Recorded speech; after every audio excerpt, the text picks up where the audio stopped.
Europe, 1940. Hitler's ruthless quest to extend Germany's borders has his people at war with the world.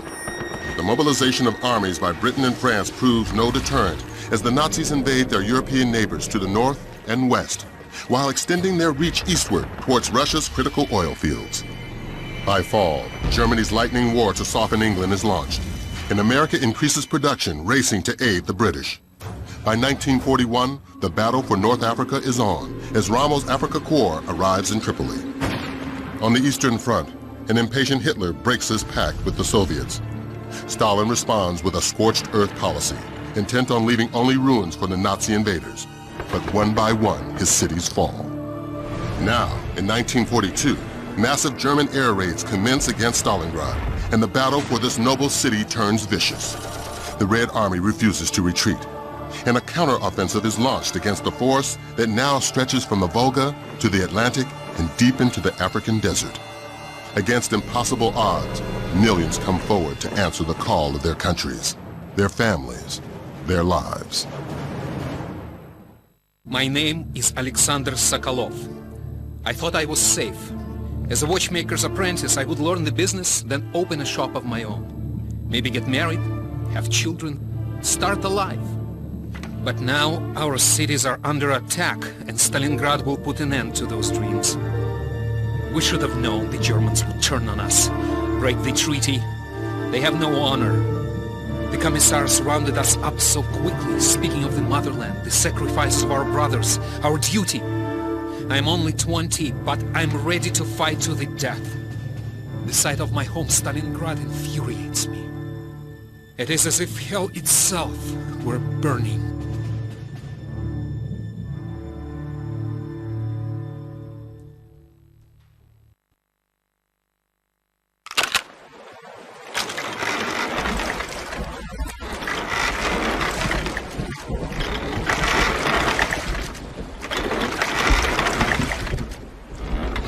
Welcome to Stalingrad. You're about to begin the greatest moment of your life. The Germans have lost hundreds of tanks and planes. Hitler's brutalized hordes are now advancing towards Stalingrad over mountains of their own dead bodies. Our Bolshevik party, our nation, our great country have given us the task not to let the enemy reach the Volga and to defend the city of Stalingrad. Forward against the enemy, up into the unremitting battle, comrades, for Stalingrad, for our country, not one step back. Cowards and traitors will be shot. Do not count days, do not count miles, count only the number of Germans you have killed. Kill the German, this is your mother's prayer. Kill the German, this is the cry of your Russian earth. Do not waver! Do not let up! Kill! Death to the German invader! Let's go! Go!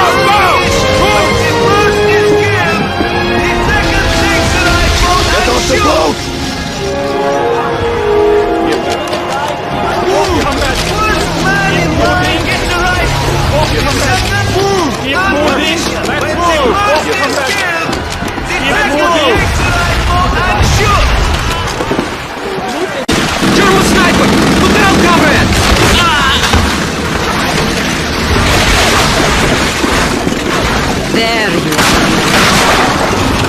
I've been hunting that bastard all day.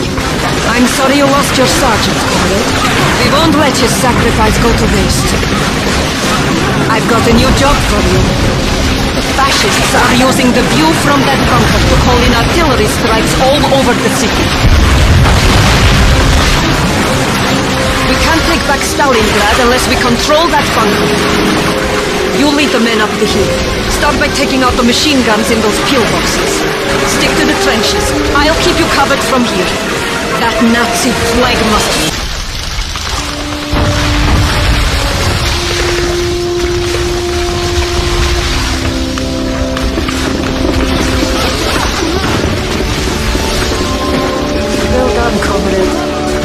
Looks like I found myself a new spot. My name is Tanya Pavlovna. We had little idea the Nazi invasion had pushed as far as our village until the night we awoke to the sound of tank tracks grinding in the distance. Tank shells sent my neighbors scurrying for cover, and in the chaos I was separated from my parents. The next day I was rescued by soldiers with the Red Army. I was 25.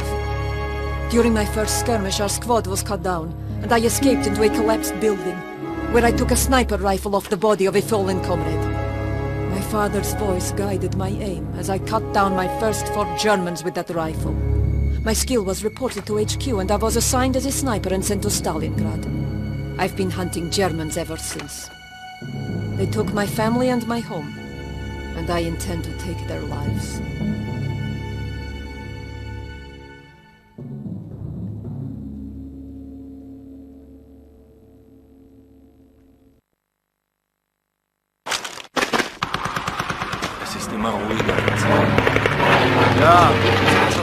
You've got a clear shot. What are you waiting for?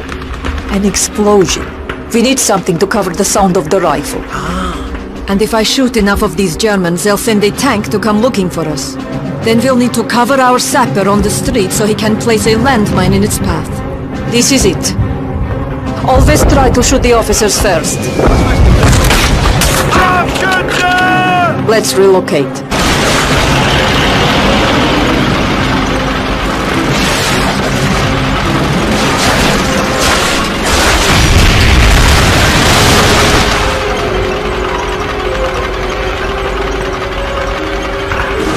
My name is Nikolai Badanov. The day after the Germans attacked the Soviet Union, I left my wife and newborn son in the care of my parents and joined the Red Army. Having been a mechanic in Leningrad for years, it was no surprise I was assigned to the 24th Tank Corps. I live for the day we grind Berlin beneath our tracks. Perhaps it's this aggressiveness that won me my own tank crew and assignment in Stalingrad. While my crew and I are like family, there's another comrade who I'll be tied to forever. Her name is Tanya Pavlovna, and she saved our skins as we escaped in the last surviving T-34 after an assault on an old factory near Volgograd. But our tank soon had engine trouble, and the smoke plume was giving away our position. So we found what looked to be a safe place to make repairs.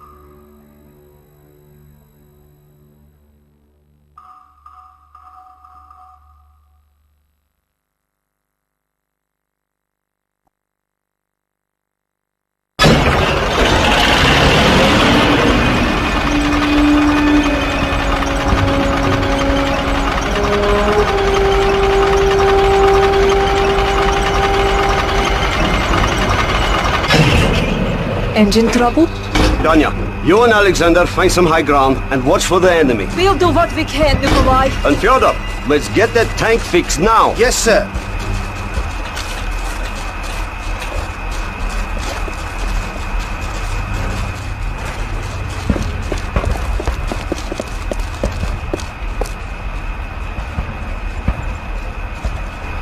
German bombers! Incoming!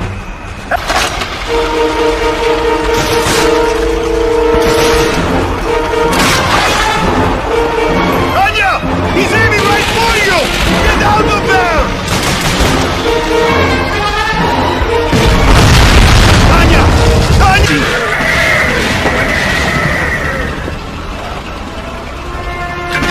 Lieutenant, the situation is grave.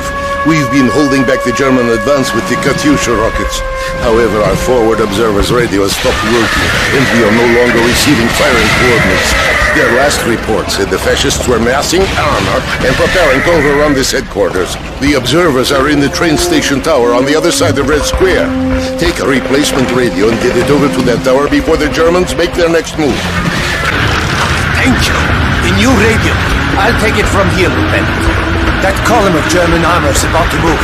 We need to relay firing coordinates now. New target, 5 Point Bravo. Angle 78 degrees, range 100 meters. Confirm, over. Confirm. Range 100 meters. Firing coming, over.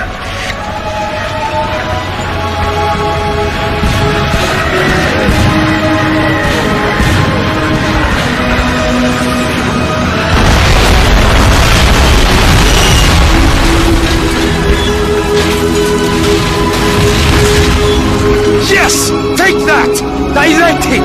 That armored column is a junkyard now! Thank you, Lieutenant. This has been one hell of a day.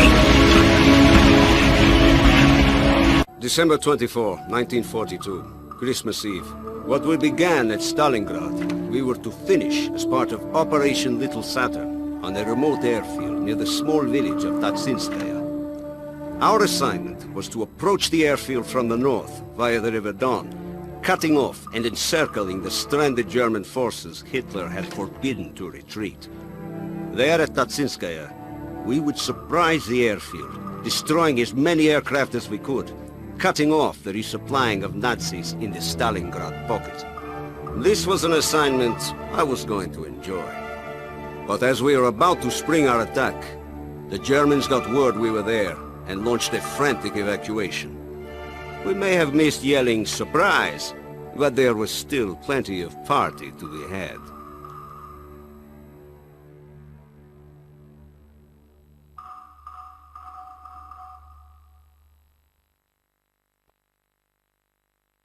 Your orders are to take control of the enemy airfield near Tatsinskaya to prevent them from resupplying the 6th Army at Stalingrad. This is a critical mission, comrades. Best of luck. Raven, this is platoon leader. What is your status? Over.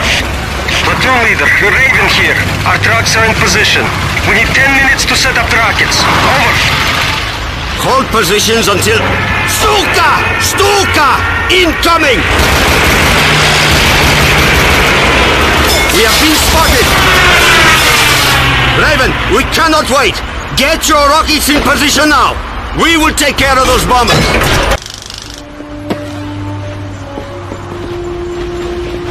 Look, this will certainly make some heads turn. Let's get back to headquarters. Nice bonfire you lit up today, comrades. That should keep us warm most of the winter.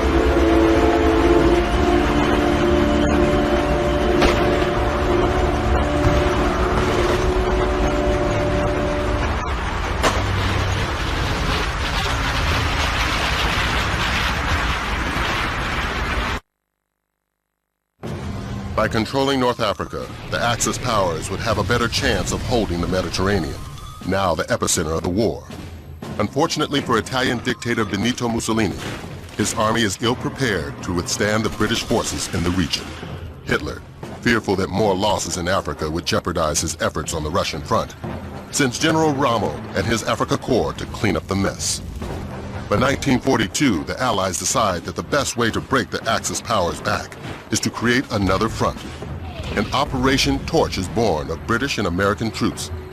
A well-supported, coordinated push through enemy lines, depleting and destroying fuel, food, and equipment would mean the eventual fall of the Third Reich in Africa, weakening Axis aggression throughout the world.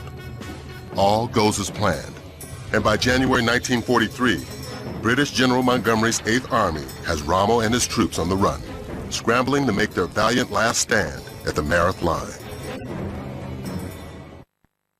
My wife finally wrote saying, "Edward Carlisle, just asked to do something else." So I did.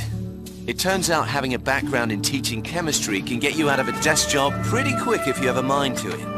I knew nothing of Popsky's private army or its ties to the Desert Rats until I was in training.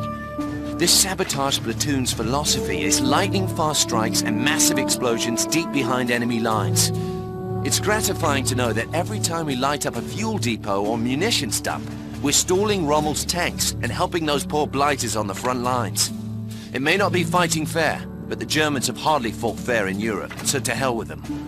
My assignments are highly confidential, so as far as the wife knows, I'm still sitting at a desk. But for some strange reason, I've stopped complaining.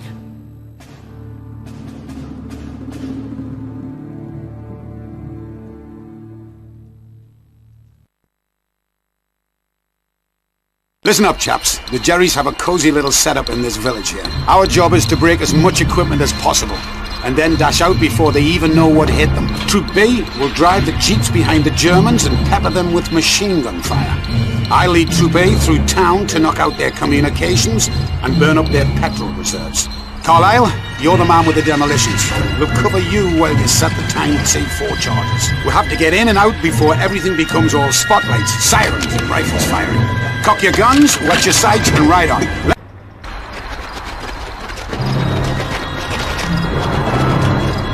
Once this last charge goes off, Fritz will be completely out of power.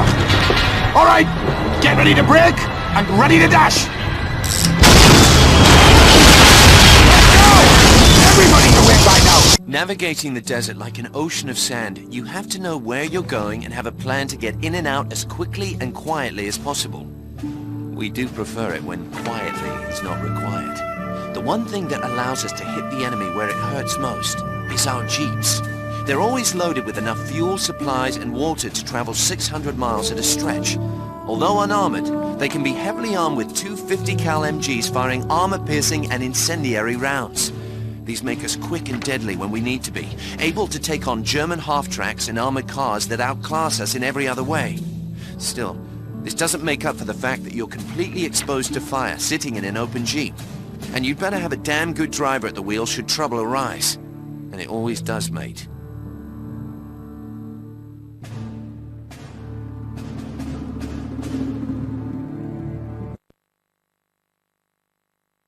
Look alive, Carlisle! I got word on the wireless that some of our old mates from the long-range desert group are lying doggo in an old fortress surrounded by Jerry's. We've got to save them. Those chaps found a shortcut through the desert that leads straight to Rommel's back door. You and I are leading the charge. The rest of the men will catch up with us at the fort. Protect my hide while I refuel the jeep. Keep your eyes peeled. We won't be alone for long. Sniper! Watch that!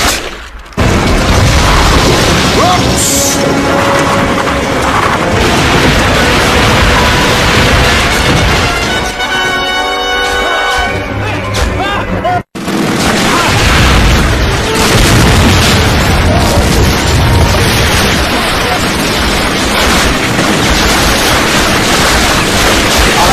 Take these explosives and seal off that entrance.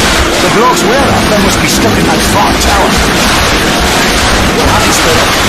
I'll go left, you stick right. It's about time you chaps showed up. Well, we had a few errands to run. Hey! Carlisle! Were you just gonna leave me out there?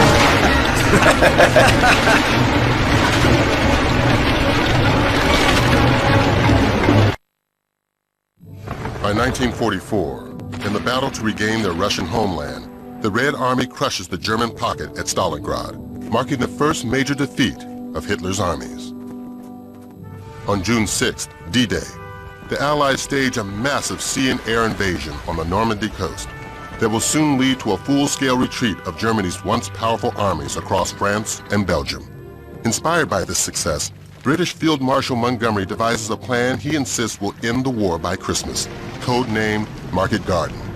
With momentum on their side, the Allies attack Germany's industrial heartland from the north, attempting to outflank the powerful Siegfried Line, intending to drive on to Berlin.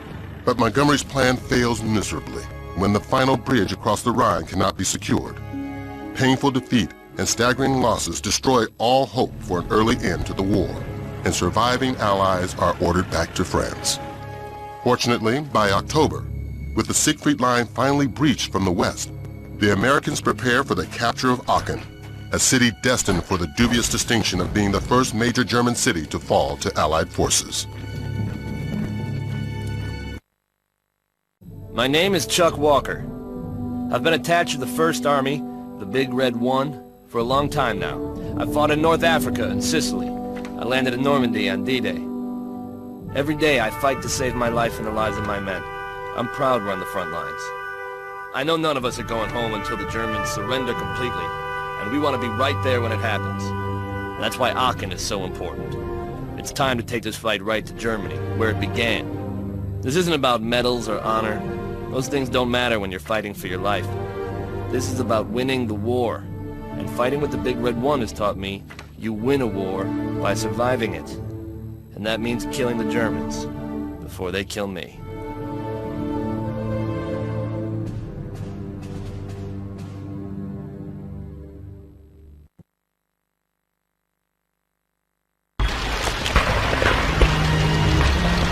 This is it! We're taking Aachen today. The Germans in the town square are cut off from their command and control. But those old buildings are solid enough to resist shelling. Orders are to escort the M12 to the town square, clearing buildings of German resistance on the way. Once we're inside the city hall, the M12 will blow the sumbitch to pieces. Stay close behind the tanks for cover and protect them from German anti-armor. We lose the Shermans and we're all dead. Let's saddle up and get it done. Sarge, some of those old buildings are too fortified for the tanks to take out. What are we gonna do about them? Relax, Benny. We're gonna knock them all down. Scratch 2 Panzers! And here comes the big gun. This shouldn't take long.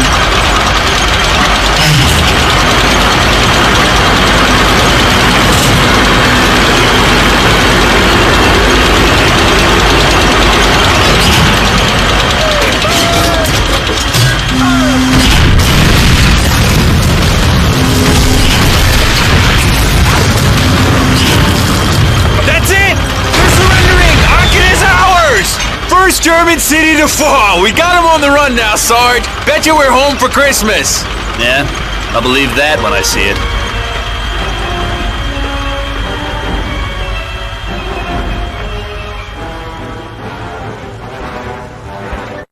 My name is Sam Rivers. The day after the attack on Pearl Harbor, me and my best friend Jim rushed to enlist in the U.S. Army. Most of our buddies from the neighborhood in Chicago did the same. I was only 18. I barely had enough time to say my goodbyes, get packed, and marry my sweetheart Maggie 3 hours before we shipped out for basic training. I was assigned to the 761st Tank Battalion, which was almost entirely made up of colored folk, except for the officers. We were not particularly welcome at Camp Hood, but this just drove us to build an unstoppable team and earn the respect of everyone we met. General Patton himself saw us in action and insisted we be attached to his 3rd Army and sent to Europe. Today we're near the town of Tillet. Every other American unit assigned to take this town has tried and failed. Now it's our turn. We're all fighting for something more than just defeating the enemy. Every man in the 761st has something to prove to himself and to the folks back home. For us, victory has a double meaning.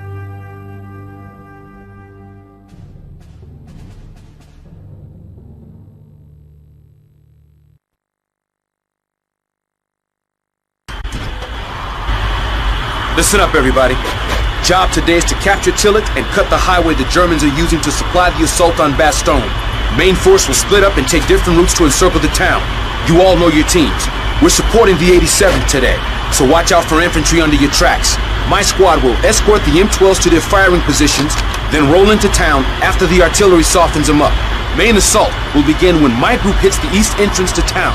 Let's move out, and when you see the Germans... All right. Mount up and give them hell.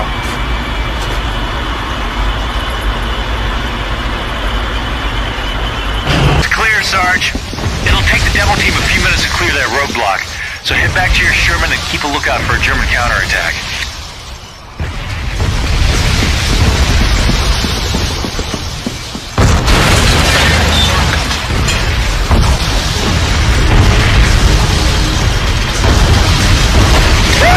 The Germans are in full-scale retreat! They're abandoning Tillet!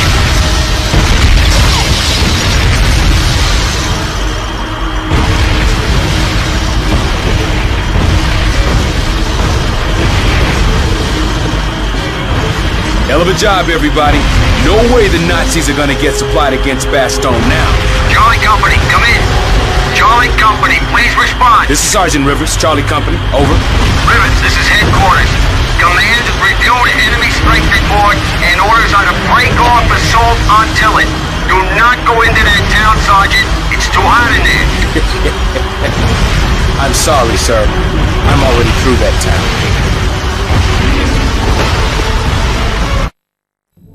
It's been 4 grueling months since we took our first German city at Aachen. That mission and the weeks that followed have been particularly difficult. A bitter, cold fight trying to hold off the Germans in Stavelot was one of the few times in this war I actually thought I might not make it back home. My men came out decorated for their sacrifices. But that doesn't change the fact that we paid a heavy price to get into Germany. We've been hearing rumors that a bridge across the Rhine is still intact, and we're heading there to check it out. The end of this war is close, we all know that. Germany has nowhere to stay but home, and that's no longer a safe place to sleep.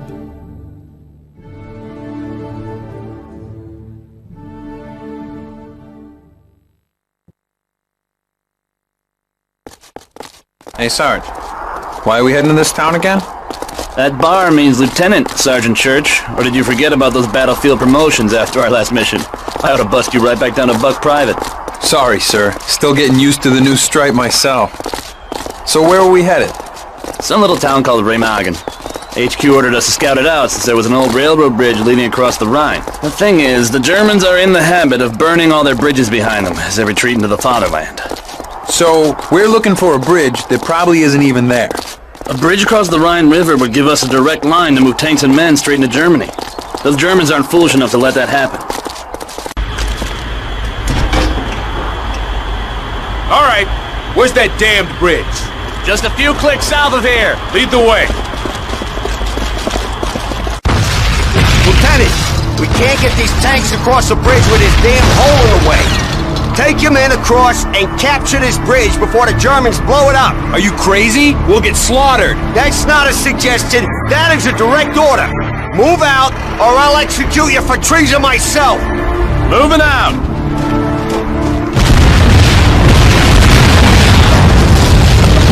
Oh, thank heavens.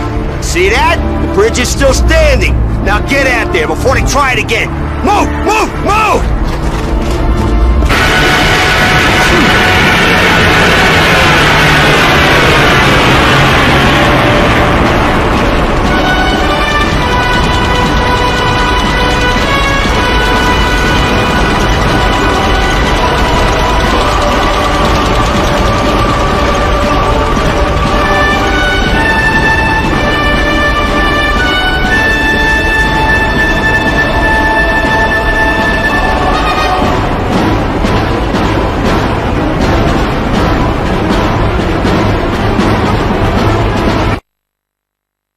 March 1945. With the bridge across the Rhine into Remagen secured, the Allies pour into Germany, bringing the fight against the Nazis directly to the Third Reich's doorstep. German forces in the Ruhr River Valley surrender as the Soviets reach Berlin. The once proud, seemingly invincible German army, which had sought to usurp additional territory from neighbors as far as the Soviet Union to the western edge of Europe and North Africa, is now forced to desperately defend and hold on to its own original homeland. The unconditional surrender of all German forces to the Allies, without which President Roosevelt had declared the war could not end, would not be long in the making. A world that had long been at war would soon be able to rejoice.